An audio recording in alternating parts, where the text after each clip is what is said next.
The term pragmatics was first coined in 1930s by the philosophers W. C. Morris, developed as a subfield of linguistics in 1970s. Pragmatics is needed if you want a fuller, deeper, and generally more reasonable account of human language behavior. Pragmatics is a subfield of linguistics which studies the ways in which context contributes to meaning. Pragmatics is study the factors that govern our choice of language in social interaction and the effects of our choice on others. The Oxford Companion to Philosophy, Pragmatics is the study of language which focuses attention on the users and the context of language use rather than on reference, truth, or grammar. Semantic information is information encoded in what is uttered. These are stable linguistic features of the sentence. Pragmatic information is extralinguistic information that arises from an actual act of utterance and is relevant to the hearer's determination of what the speaker is communicating. Outside of pragmatics, no understanding, sometimes a pragmatic account is the only one that makes sense. As in the following example, borrowed from David Lodge's Paradise News, I just met the old Irishman and his son coming out of the toilet. I wouldn't have thought there was room for the two of them. No, silly. I mean, I was coming out of the toilet. They were waiting. Know what the first speaker meant. Linguists usually say that the first sentence is ambiguous and they excel at producing such as sentences as flying planes can be dangerous.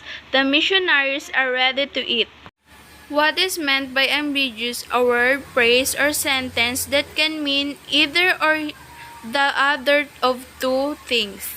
Semantic information is encoded in what uttered. Pragmatic information is generated by or at least made relevant by the act of uttering it. Four fundamental cornerstones of pragmatic inquiry. The points are: communication involves complex intentions. These communicative intentions have to be inferred. Communication is governed by principles, maxims. There is a fundamental distinction between explicit and implicit conveyance of information. Using language for different purposes such as greetings, information, demanding, promising, and requesting.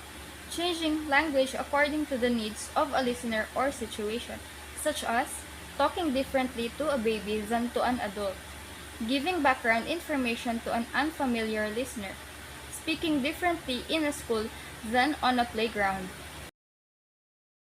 Following rules for conversations and storytelling such as taking turns in conversation, introducing topics of conversation, staying on topic, rephrasing when misunderstood, how to use verbal and non-verbal signals. How close to stand to someone when speaking, how to use facial expressions and eye contact. Types of context. Pragmatics is the study of the contribution of context to meaning. Context of an utterance consists of speaker, the sentence which is uttered, the act performed in the uttering of sentence, and the hearer. In pragmatics, four types of context can be differentiated. Physical context, epistemic context, linguistic context, social context. Physical context. The physical context is the location of a given word, the situation in which is it used, as well as timing, all of which aid proper understanding of the words. Epistemic context. The epistemic context refers to what speakers know about the world. For example, what background knowledge is shared by speakers as part of your epistemic knowledge. Linguistic context. The linguistic context refers to what has been said already in the utterance. For example, if I begin a discussion by referring to Jane Smith and in the next sentence refer to her as being a top-notch athlete, the linguistic context lets me know that the antecedent of her, the person her refers to, is Jane Smith. Social context. The social context refers to the social relationship among speakers and hearers. Speech act. A sentence is uttered by a speaker, and when the speaker utters it, he or she performs an act. This is called a speech act. Pragmatics is also concerned with the functions of utterance such as promising, requesting, informing, which are referred to as speech acts. Meaning in this sense involves the speaker's intention to convey a certain meaning which may not be evident in the message itself. For example, in sentence, "There is a fly in my soup." Speaker's intention may be to complain, so the meaning of the utterance contains the meaning of the complainant. A hearer may interpret it not just as a statement but as a request to take the soup away. That is, the meaning will include certain intended effect on the hearer.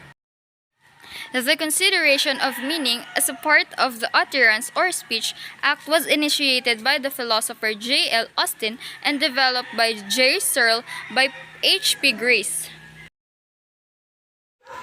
Conventional and individual or situation-specific utterances. There's a cold breeze coming through the door. A statement in a sense and form, but speaker may intend it to be a request. Such discrepancy between sense and force gives rise to distinction between conventional and individual and situation-specific utterances. "Can you shut the door?" is the kind of utterances which has been conventionalized to a great extent. It can occur in many situations, so the hearer is less likely to misinterpret as a real questions about his ability to shut the door. Whereas, there is a cold breeze coming through the door. More indirect manner of making the request, more dependent on the relation between speaker and hearer. So, these are the utterances which can occur only in specific situations, for example, information, friendly, etc.